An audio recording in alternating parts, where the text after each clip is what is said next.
Everyone, welcome to my channel. आज हम इस वीडियो में लेट ब्लाइट ऑफ पोटैटो के बारे में डिटेल में स्टडी करेंगे। एंड इसके पहले की वीडियो में हमने प्लांट पैथोलॉजी का introduction and disease classification and symptoms of viral, bacterial and fungal diseases and disease pyramid and infectious and non infectious disease के बारे में हमने स्टडी किया। एंड अगर आपको इन सभी टॉपिक्स के बारे में स्टडी करना हो तो आपको इस वीडियो का लिंक डिस्क्रिप्शन में मिल जाएगा, जहाँ से आप इजीली इन सभी टॉपिक्स बारे में स्टडी कर सकते हैं। हम इसमें लेट ब्लाइट ऑफ पोटैटो के बारे में स्टडी करेंगे। इसमें इस पैटर्न से स्टडी करेंगे। सबसे पहले हम इसमें name of disease means disease का नेम क्या है, that is late blight of potato. And pathogen, pathogen means disease causing agent, जिससे डिजीज़ हो रहा है, जिससे बीमारी होता है, उसको बोलते हैं पैथोजन। एंड यहाँ पर पैथोजन का नेम है फाइटोप्थोरा इन्फेस्टेंस। एंड यह एक फंगस है, ओमाइसीटीज से बिलोंग करता है। होस्ट प्लांट मीन्स जिस पर यह पैथोजन जाकर जिस प्लांट पर अटैक करेगा उसको बोलते हैं होस्ट प्लांट। और यहाँ पर होस्ट प्लांट है Solanum tuberosum, that is potato.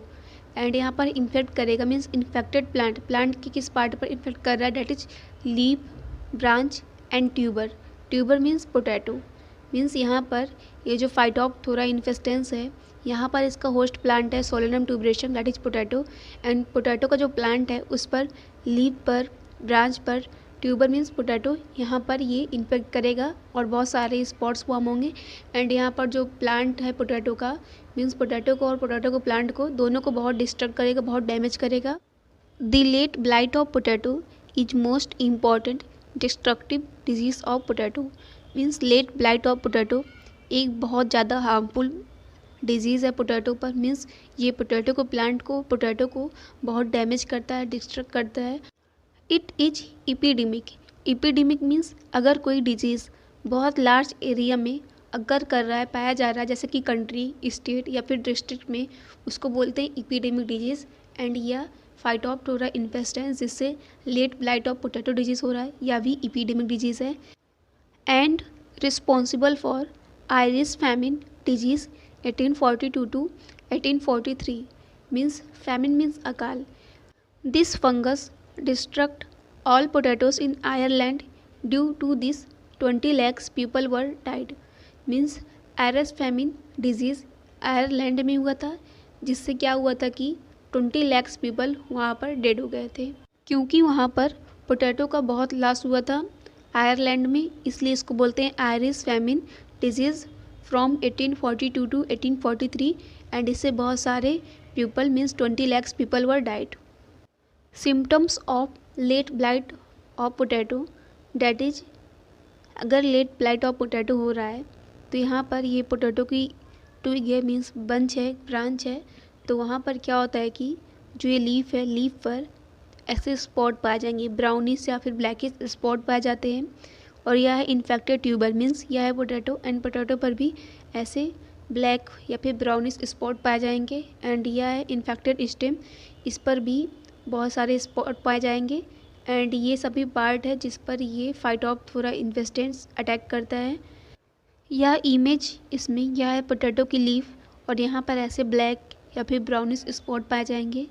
And next image में ये है पोटैटो, पोटैटो पर ऐसे स्पॉट्स पाए जाते हैं, जिससे क्या होता है कि इस फंगस मीन्स फाइटोप्थोरा इन्फेस्टेंस की वजह से पूरे पोटैटो की जितनी भी मतलब फसल होती है, क्रॉप होती है, उन सबको बहुत डिस्टर्ब करता है, बहुत डैमेज करता है, इससे बहुत ज़्यादा लॉस होता है क्रॉप्स का। दी symptoms of the disease in leaf is appeared in January. Means यह जो पोटैटो की क्रॉप है वहाँ पर फाइटोप्थोरा इन्फेस्टेंस का सिम्टम्स जनवरी में अपीयर्ड होते हैं। In the beginning, the symptoms which appeared as circular or irregular or water-soaked spot at the tip and the margin of lower lips। Means starting में जो टिप है, टिप पर या फिर लोअर लिप्स की जो मार्जिन है वहाँ पर वाटर सोक्ड स्पॉट सर्कुलर में या फिर इरेगुलर पैटर्न में शो होते हैं। And after that later on the spot spread throughout the lips and aerial branches. Means कुछ समय बाद क्या होता है कि जो स्पॉट हैं जो मार्जिन पर हैं, अभी टिप पर हैं, या पूरे लीव्स पर स्प्रेड होंगे एंड एरियल ब्रांचेस पर भी स्प्रेड होते हैं। The stem of potato is underground tuber like means जो स्टेम ऑफ पोटैटो है यह अंडरग्राउंड ट्यूबर लाइक है and the infected tuber shows irregular black और brownish areas in case of severe infection corky outgrowth is formed on the tuber. That means जैसे मैंने अभी image में दिखाया कि अगर जब इस पर पोटैटो पर बहुत ज़्यादा सीवियर इन्फेक्शन होता है तो जिस तरीके से ब्लैक ब्राउनिश स्पॉट फॉर्म होते हैं वो भी इरेगुलर पैटर्न में एंड ये कॉर्की आउटग्रोथ अपीयर होते हैं। And next that is etiology that means causal organism means अगर हम किसी ऑर्गेनिज्म में यह स्टडी कर रहे हैं किस तरीके से कॉज कर रहा है the study of causal organism. The Phytophthora infestans is a member of oomycetes means Phytophthora infestans जो फंजाई है या ऊमाइसिटीज का मेंबर है and it is eucarpic means इसमें क्या होता है कि जब रिप्रोडक्शन होता है तो बॉडी का single part means single part of body involve in reproduction means reproduction process में सिंगल पार्ट बॉडी का इन्वॉल्व होता है इसलिए इसको बोलते हैं यूकार्पिक। बट अगर पूरी बॉडी इन्वॉल्व होती है तो उसको बोलते हैं holocarpic means whole part of body involve in reproduction. But यहाँ पर यूकार्पिक है means single part of body involve in reproduction. And autoecious means life cycle जो होगा वह सिर्फ एक होस्ट पर डिपेंड होता है इसलिए इसको बोलते हैं ऑटोइशियस।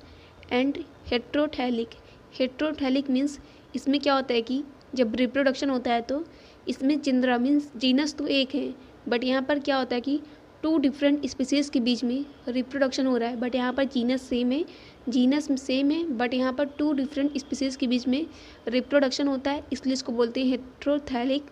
That is heterothallic mycelium that means इसमें क्या होगा कि जनरा सेम है बट यहाँ पर जो टू डिफरेंट स्पीसीज़ के बीच में रिप्रोडक्शन हो रहा है। And coenocytic means multi nucleate condition and the mycelium is hyaline means transparent और कलरलेस ब्रांच्ड होंगे माइसीलियम यहाँ पर। एंड एसेप्टेट मीन्स सेप्टा उसमें नहीं पाए जाएंगे सेप्टा इसमें एब्सेंट रहेंगे। And it is facultative saprophyte that means ये अपना नरिशमेंट लिविंग बॉडी से भी ऑपरेट कर सकते हैं एंड साथ साथ में ये डेड ऑर्गेनिक मैटर से भी नरिशमेंट ले सकते हैं। That means facultative saprophyte. Life cycle और डिजीज साइकिल मीन्स हम अब इसमें स्टडी करेंगे इस फाइटोप्थोरा इन्फेस्टेंस की लाइफ साइकिल क्या है डिजीज साइकिल क्या है। The Phytophthora infestans complete it's life cycle in 3 steps that is first step that is perennation, second primary infection and third that is secondary infection. हम अब इनके बारे में डिटेल में स्टडी करेंगे। First step that is perennation means the method by which an organism survive in unfavourable condition is known as perennation means अगर कोई जीव अनफेवरेबल कंडीशन मीन्स कंडीशन उसके फेवर में ना हो फिर भी वो सर्वाइव कर रहा है उसको बोलते हैं उस मेथड को बोलेंगे perennation. The Phytophthora perennate in lesion on twig and oozes out during warm rainy weather means Phytophthora अपने आप को पेरिनेट करता है मीन्स बचाता है अनफेवरेबल कंडीशन में। ऑन ट्विग मीन्स ये जो ऐसा ट्विग जिस पर डैमेज्ड हुआ है डैमेज ट्विग पर डैमेज ब्रांच पर अपने आप को सेव करता है। And oozes out during warm and rainy weather means ये अपने आप को सेव करता है अनफेवरेबल कंडीशन में ऑन लीशन ट्विग। एंड उसके बाद क्या होता है कि ओजेस आउट मीन्स बाहर आता है वार्म वेदर में या फिर रेनी वेदर में। यहाँ पर क्या होता है कि ये अपने आप को फाइटोप्थोरा पेरिनेट कर रहा है मीन्स सेव कर रहा है कहाँ पर कोल्ड स्टोरेज में जब पोटैटो को लेकर रखा जाता है तो वहाँ पर अपने आप को डॉर्मेंट कर लेता है मीन्स वहाँ पर अपने आप को इनएक्टिव कर लेता है। बट जब ये बाहर आता है मीन्स जब पोटैटो को उस पर फील्ड में एग्रीकल्चर फील्ड में वहाँ पर ले जाया जाता है पोटैटो की क्रॉप के लिए तो वहाँ पर ये अपने आप को एक्टिव करते हैं एंड इस तरीके से अपने आप को पेरिनेट करते हैं। Second step that is primary infection. The primary infection in new plant is takes place by pathogen in tuber which are preserved in cold storage. When effective potato tuber sown then the dormant mycelium become active and grow along with mycelium. That means suppose करिए कि cold storage में ऐसे potato tuber present हैं जिस पर already infection हुआ है किसका फाइटोप्थोरा इन्फेस्टेंस और उनको कोल्ड स्टोरेज में रखा गया एंड कोल्ड स्टोरेज में यहाँ पर ये अपने आप को पेरिनेट किए, मीन्स अपने आप को अनफेवरेबल कंडीशन में सेफ रखे। एंड जब इनको बाहर लाते हैं एग्रीकल्चरल फील्ड में, तो वहाँ पर क्या होता है कि जब न्यू प्लांट को लगाया जाता है, मीन्स न्यू प्लांट कहाँ से लगेंगे, उसी पोटैटो ट्यूबर जहाँ पर कोल्ड स्टोरेज में जो प्रेजेंट है उन्हीं का यूज करके न्यू प्लांट का ग्रो होता है।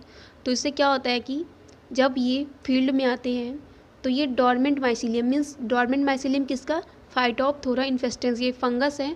फंगस में जो डॉर्मेंट माइसीलियम है, डॉर्मेंट मीन्स अभी इनएक्टिव है, फाइटोप्थोरा इन्फेस्टेंस अभी इनएक्टिव है, बट कुछ समय बाद क्या होगा कि ये एक्टिव होंगे। एंड जब ये साथ साथ में और प्रोड्यूस हो रहे हैं ग्रो अलॉन्ग विथ माइसीलियम, तो इससे क्या होगा कि जो न्यू प्लांट आएंगे उन पर भी क्या करेंगे, इन्फेक्ट करेंगे। इस तरीके से ये इनका प्राइमरी इन्फेक्शन है। Third step that is secondary infection. Secondary infection कैसे होगा, it may be caused by wind, water and insect etcetera. Means अगर ये फाइटोप्थोरा इन्फेस्टेंस किसी दूसरे प्लांट पर जाकर इन्फेक्ट कर रहे हैं, कैसे करेंगे, इनका सेकेंडरी इन्फेक्शन कैसे होगा, विंड से या फिर वाटर से या फिर इंसेक्ट से। इस तरीके से फाइटोप्थोरा इन्फेस्टेंस का सेकेंडरी इन्फेक्शन होता है। यह साइकिल जो रिप्रेजेंट हो रहा है यह है disease cycle of Phytophthora infestans. And हम इसको यहाँ से स्टार्ट करते हैं स्टडी करना। That is infected tuber stored in cold storage. Suppose करिए कि कोल्ड स्टोरेज में ऐसे पोटैटोज़ को स्टोर किया गया है, ऐसे ट्यूबर को स्टोर किया गया है जो कैसे हैं, इन्फेक्टेड है। इन्फेक्टेड किससे हैं, फाइटोप्थोरा इन्फेस्टेंस से। And next that is dormant mycelium with infected tuber. Means जो अभी इन्फेक्टेड ट्यूबर है इसमें जो फाइटोप्थोरा इन्फेस्टेंस का जो माइसीलियम है अभी ये डॉर्मेंट है। डॉर्मेंट मीन्स अभी या इनएक्टिव स्टेज में है। And such tuber produce seedling and dormant mycelium become active. Means जब इन ट्यूबर का यूज किया जाएगा, किस में यूज किया जाएगा, एग्रीकल्चरल फील्ड में। मीन्स अब इनका एग्रीकल्चर में यूज किया जाएगा। मीन्स इस पोटैटो ट्यूबर से जो इन्फेक्टेड पोटैटो ट्यूबर हैं, मीन्स इन्फेक्टेड ट्यूबर को अगर हम यूज करेंगे न्यू प्लांट्स को ग्रो करने के लिए, तो क्या होता है कि जब हम इनको फील्ड में ले जाते हैं तो ये डॉर्मेंट मीन्स तब ये इनएक्टिव नहीं रह जाएंगे। तब ये क्या होंगे, जब इनको हम इस ट्यूबर को सीडलिंग मीन्स सीडलिंग के लिए ले जाएंगे तो इससे क्या होता है कि ये जो माइसीलियम है, जो डॉर्मेंट माइसीलियम है, ये वहाँ पर एक्टिव हो जाएंगे। And next that is systematic growth of mycelium along with growing season. And ये सभी इनका ग्रोथ होगा, इन माइसीलियम का ग्रोथ होगा, ये अभी इनका ग्रोइंग सीजन है। And host infectious manifestation. Manifestation means attack on leaves, stem on tuber. And ये जो माइसीलियम है ये पोटैटो की क्रॉप जिनका होस्ट है तो उनको इन्फेक्ट करेगा। मैनिफेस्टेशन मीन्स अटैक करेगा ऑन लीव्स पर, स्टेम पर, एंड ट्यूबर मीन्स पोटैटो पर। एंड इस पर यहाँ पर भी एक साइकिल है, जैसे कि इससे क्या होगा कि स्पोरेंजिया से जो स्पोर प्रोड्यूस हुए एंड ये जर्म ट्यूब को इस तरीके से इनका साइकिल चलता रहता है। डैट मीन्स क्या होता है कि अगर इन्फेक्टेड ट्यूबर को कोल्ड स्टोरेज में रखा गया तो ये वहाँ पर फाइटोप्थोरा इन्फेस्टेंस अपने आप को पेरिनेट करेंगे। एंड जब एक बाहर आएंगे तो ये प्राइमरी इन्फेक्शन कैसे करेंगे, जो डॉर्मेंट माइसीलियम है फाइटोप्थोरा इन्फेस्टेंस का, डॉर्मेंट मीन्स अभी इनएक्टिव स्टेज में, बट जब इनको सीडलिंग की तरह मीन्स जो इन्फेक्टेड ट्यूबर हैं, डॉर्मेंट ट्यूबर हैं, इनको सीडलिंग की तरह यूज किया जाएगा तब इनके माइसीलियम एक्टिव होंगे। एंड ये इस तरीके से इनका ये ग्रोइंग सीजन है एंड इस तरीके से मैनिफेस्टेट करेंगे on leaves, stem and tuber. And इनके स्पोरेंजेस जो स्पोर प्रोड्यूस होंगे एंड ये जर्म ट्यूब, एंड इस तरीके से इनकी साइकिल रन आउट होती है। Next that is control. Means हम किस तरीके से हम इनका कंट्रोल में ला सकते हैं। क्या कंट्रोल में ला सकते हैं, जो ये पोटैटो की क्रॉप है मीन्स जो ट्यूबर है इन सबको जो इन्फेक्ट कर रहा है फाइटोप्थोरा इन्फेस्टेंस, हम किस तरीके से इनको सेव कर सकते हैं जिससे ये पोटैटो की क्रॉप को इन्फेक्ट न कर पाएँ। First point that is some fungicide या फिर फंजाइसाइड, इनको या फिर फंजाइसाइड प्रोनाउंसिएट कर सकते हैं या फिर fungicide should be spread on leaves which prevent germination of sporangia. Means अगर हम फंजाइसाइड का स्प्रे करते हैं लीव्स पर तो इससे क्या होगा कि जो स्पोरेंजिया का जर्मिनेशन है उसको ये प्रिवेंट करेगा, रोकेगा। And fungicide mixture that is Bordeaux mixture, Blitox 50, zineb, maneb and Dithane Z78। Means अगर हम ये सभी फंजाइसाइड मिक्सचर को स्प्रे करते हैं क्रॉप पर, इससे क्या होगा कि फाइटोप्थोरा इन्फेस्टेंस के जो माइसीलियम है, स्पोर हैं, ये किल होंगे एंड इससे हम क्रॉप को भी सेव कर पाएंगे। Second point that is infected leaves should be destroyed and not allowed to come in contact with tubers. Means ऐसे लीव जिस पर इन्फेक्शन कॉज हुआ फाइटोप्थोरा इन्फेस्टेंस को, उनको हम डिस्ट्रॉय कर दें एंड इनको जो ट्यूबर्स मीन्स जो ऐसे ट्यूबर्स जो भी सेफ हैं, जिन पर इन्फेक्शन कॉज नहीं हुआ, उनके कॉन्टैक्ट में ना लेकर आएँ। Next point that is tubers from infected fields should be discarded means ऐसा ट्यूबर जो इन्फेक्टेड फील्ड से आया उनको डिस्कार्ड करें, उनको रिजेक्ट करें। And fourth that is tuber should be stored in cool, dry and well aerated stores means tubers को ऐसी जगह स्टोर करें जहाँ पर कूल हो, ड्राई हो एंड एरिएटेड स्टोर्स हो। Next point that is wherever possible resistant varieties should be grown means ऐसी वैराइटीज़ को ग्रोन करना चाहिए जो रेजिस्ट हो। हमने इस वीडियो में लेट ब्लाइट ऑफ पोटैटो का introduction, symptoms, etiology means causal organism and life cycle या फिर डिजीज साइकिल, हमने इनके बारे में स्टडी किया। एंड नेक्स्ट वीडियो में हम रेड रॉट ऑफ शुगर के इनके बारे में स्टडी करेंगे। एंड अगर आपको मेरी वीडियो यूजफुल लगी हो तो please like this video, comment and subscribe to my channel and share this video in your friend circle, and thanks for watching this video.